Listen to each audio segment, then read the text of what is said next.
ሰላም ሰላም ውድ የዋሸራ ሚዲያ ተከታታዮች፣ ሰላም ለእናንተ ይሁን። ሰላማችሁ ይብዛ። እንዴት አላችሁ? እግዚአብሔር ይመስገን እኔ ደህና ነኝ። ዛሬ በአይነቱ ልዩ የሆነ እጅግ ለብዙዎቻችን የሚጠቅም ወሳኝ የግዕዝ ትምህርት ይዤላችሁ መጥቻለሁ። ሁልጊዜም እንደምናቀርበው ሁልጊዜም እንደምንሰጠው ልዩ የሆነ የግዕዝ ትምህርት ስለ ግዕዝ ፊደላት ትርጉም ይዤላችሁ መጥቻለሁ። እንግዲህ ዛሬ ይዘነው ከመጣነው እጅግ ከሚደንቀው በብዙዎቻችሁ ጥያቄ መሰረት ስለ ግዕዝ ፊደላት ትርጉም ስራለን ወይንም ደግሞ በተለምዶ የኢትዮጵያ የፊደል ገበታ ወይም ደግሞ ሃሁ ፊደል፣ የሃሁ ፊደል ገበታ ወይም ደግሞ አበገደ ሀለሃ መሰረ ብለን የምንጠራቸውን የፊደል ገበታ ስራለን ባላችሁት መሰረት በኢትዮጵያ የሥነ ጽሑፍ ሕግ ኢትዮጵያ የራሷ ፊደል የፊደልም ትርጉም እንዳላት ይታወቃል። የራሷ ፊደል ያላት ሀገር ናት ኢትዮጵያ። እጅግ ምስጢር ናት፣ ረቂቅ ናት።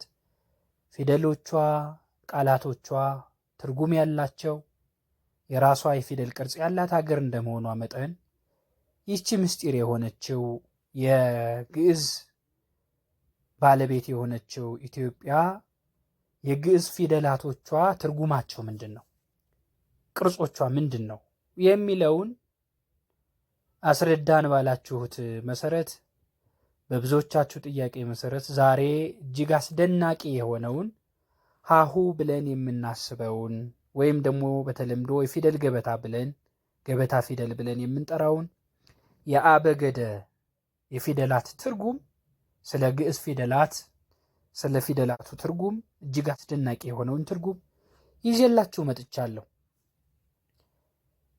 እንግዲህ በመጀመሪያ ብዙዎቻችሁ ይህን ሚዲያ የምትከታተሉ ዋሸራ ሚዲያን የምትከታተሉ ግዕዝና በግዕዝ ዙሪያ በየጊዜው የሚለቀቁ ቪዲዮዎቹን ለመመልከት ለማግኘት ቻናሉን ሰብስክራይብ ያደረጋችሁ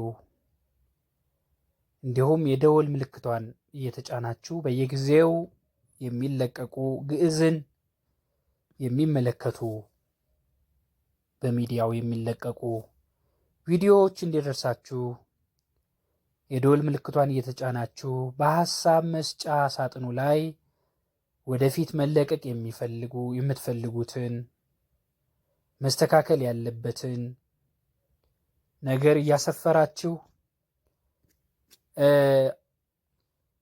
እንድታግዙን እያሳሰብኩ እስከ መጨረሻው ድረስ ከፕሮግራሙ ጋር አብራችሁ እንድትቆዩ እያልኩ ቀጥታ ዛሬ ይዤው ወደ ቀረብኩ ስለ ግዕዝ ፊደል ስለ ፊደሉም ትርጉም ያስኩትን እጅግ አስደናቂ ምስጢር እንመለከታለን።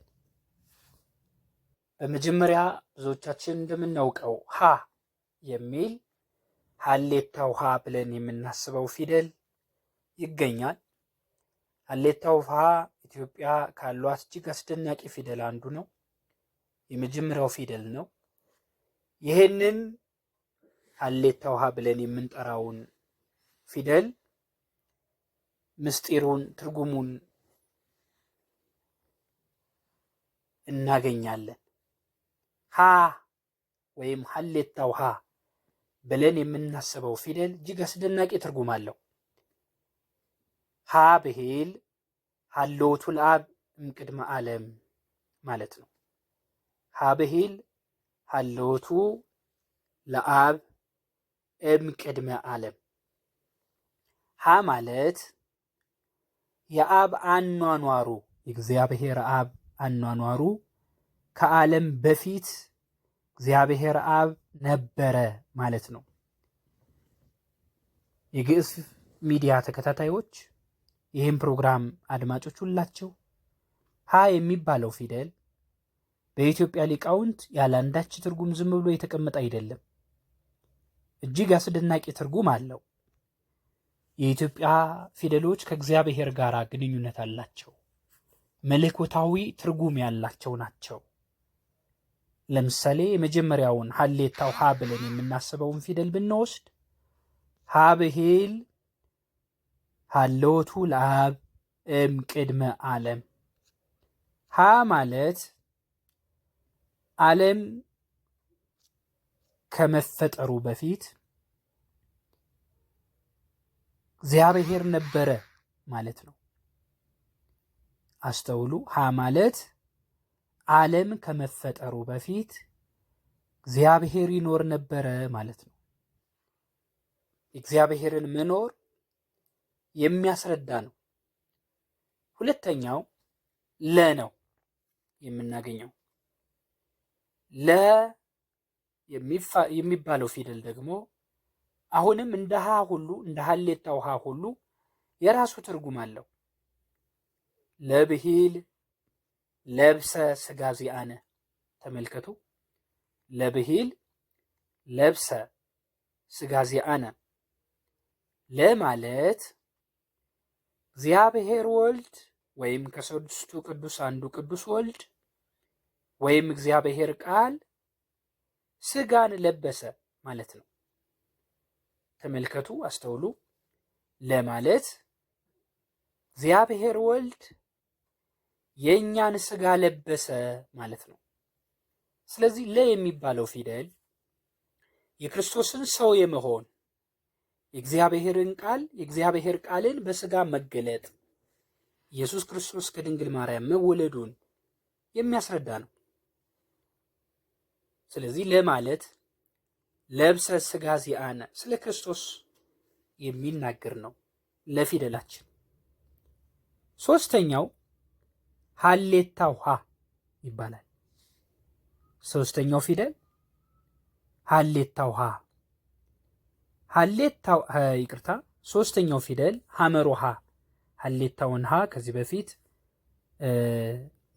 ሀ ብሂል ሀሌታው ሀ ብሂል ሀሎቱ ለአብ እምቅድመ ዓለም ብለን ነበረ። አሁን ሶስተኛው ፊደል ሐመሩ ሀ እንለዋለን። ሐመሩ ሀ ብዙ ጊዜ ሐመር ተብሎ የሚጻፍበት ፊደልን ለመወከል በተለምዶ ሐመር ተብሎ የሚጻፍበት፣ ሐመር ማለት መርከብ ማለት ነው። ስለዚህ ሐመሩ የሚጻፍበት ሐመር የሚጻፍበት ፊደል ለማለት ስንፈልግ ሐመሩ ሀ እንለዋለን። ሐመሩ ሀ ማለት ሀ ብሂል ሐመሩ ሀ ብሂል ሐመ ወሞተ በእንቲአነ። ሐመሩ ሀ ብሂል ወይም ሀ ብሂል ሐመ ወሞተ በእንቲአነ። ሐመሩ ሀ ማለት ኢየሱስ ክርስቶስ ቅድም ለብሰ ስጋ ዚአነ ያልነው ስጋን የለበሰው ኢየሱስ ክርስቶስ ስለኛ ታመመ፣ ከታመመን በኋላ ሞተ ማለት ነው። ተመልከቱ። ሐመሩ ሀ ማለት ቅድም ለብሰ ስጋ ዚአነ ያልነው ወይም ስለኛ ስጋን ለበሰ ያልነው እግዚአብሔር ወልድ ሐመ ወሞተ በእንቲአነ ስለኛ ታሞ ሞተ ማለት ነው። ሐመሩ ሀ ማለት ስለኛ ታሞ ሞተ ማለታችን ነው። አራተኛው ፊደል መ ነው። መ ማለት የመ አስደናቂ ትርጉም መብሂል መንክር ግብሩ ለእግዚአብሔር። መብሂል መንክር ግብሩ ለእግዚአብሔር። መ ማለት የእግዚአብሔር ስራው ድንቅ ነው ማለት ነው። አስተውሉ። መ ማለት መንክር ግብሩ ለእግዚአብሔር ማለት ሲሆን ይህም ማለት የእግዚአብሔር ስራው ድንቅ ነው ማለት ነው። እግዚአብሔር ስራው ድንቅ ነው ስንል ወይም አባቶቻችን ሲሉ መ የሚባለውን እጅግ ረቂቅ ትርጉም ያለበትን የፊደል ቅርጽ ሰርተዋል ማለት ነው። መብሂል መንክር ግብሩ ለእግዚአብሔር፣ የእግዚአብሔር ስራው ድንቅ ነው ማለት ነው። አምስተኛው ፊደል ሰ ነው። ሰ ብሂል አስተውሎ የሰን ትርጉም ወይም በተለምዶ ንጉሱ ሰ የምንለው ንጉስ የሚጻፍበት ፊደል ይሄ ደብሊውን የሚመስለው ብዙ ጊዜ በተለምዶ ሰ ወይም 3 ቀስቶች ያሉት ሰ የሚባለው ፊደል ይቅርታ ንጉስ ሰ ይባላል። ንጉሱ ሰ ይባላል። ንጉስ የሚባለውን ቃል ስንጽፍ በዚህ ነው የምንጽፈው ማለት ነው። ንጉሱ ሰ የምንለው ወይም ሰ ወይም ንጉሱ ሰ ብሂል ሰረቀ በስጋ እምድንግል። ሰ ብሂል ንጉሱ ሰ ብሂል ሰረቀ በስጋ እምድንግል። ንጉሱ ሰ ማለት ከድንግል በስጋ ተወለደ ተገለጠ ማለት ነው። እግዚአብሔር ወልድ ከዚህ በፊት ስለኛ ሰው ሆነ ያልነው ከዚህ በፊት ለትርጉማችን ብሂል ለብሂል ለብሰ ስጋ ዚያነ ስለኛ የእኛን ስጋ ለበሰ ወይም ስለኛ ስጋ ለበሰ ብለን የጠራ ነው። ኢየሱስ ክርስቶስ ከድንግል መወለዱን ለመግለጥ ሰ ንጉሱ ሰ ማለት ወይም ንጉሱ ሰ ብሂል ሰረቀ በስጋም ድንግል። ንጉሱ ሰ ማለት ከድንግል በስጋ ተወለደ ተገለጠ ማለታችን። ንጉሱ ሰ ማለት ሰረቀ በስጋም ድንግል ከድንግል በስጋ ተወለደ ተገለጠ ማለታችን ነው። አስተውሉ። ሰ የሚባለውን ንጉሱን ሰ ብዙ ጊዜ ስንናገር ነገረ ክርስቶስን እየተናገርን ነው። ከድንግል ማርያም መወለዱን እየተናገርን ነው ማለት ነው። ቀጥሎ ያለው ፊደል ረ ማለት ነው።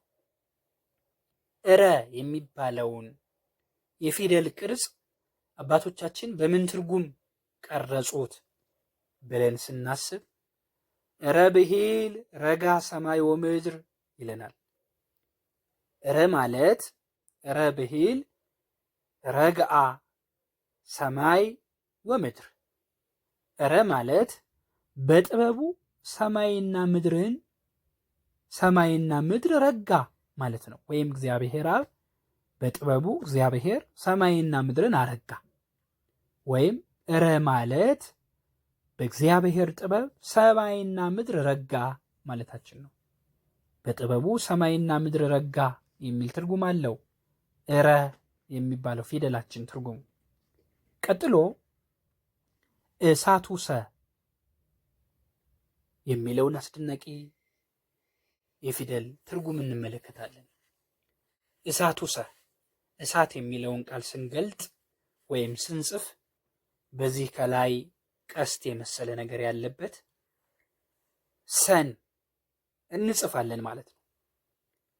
ከዚህ በኋላ በሌላው ትምህርታችን ስለ መልክዓ ፊደል ለምን በዚህ መልክ እንደሚጻፉ የምናየው ይሆናል።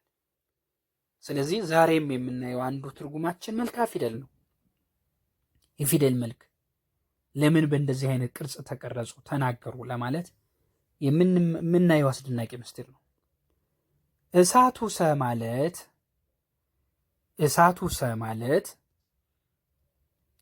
ሰ ብሂል ሰብአ ኮነ ከማነ ማለት ነው። እሳቱ ሰ ብሂል ሰብአ ኮነ ከማነ። እሳቱ ሰ ወይም 7ን በዚህ ቅርጽ እንጽፈዋለን ማለት ነው።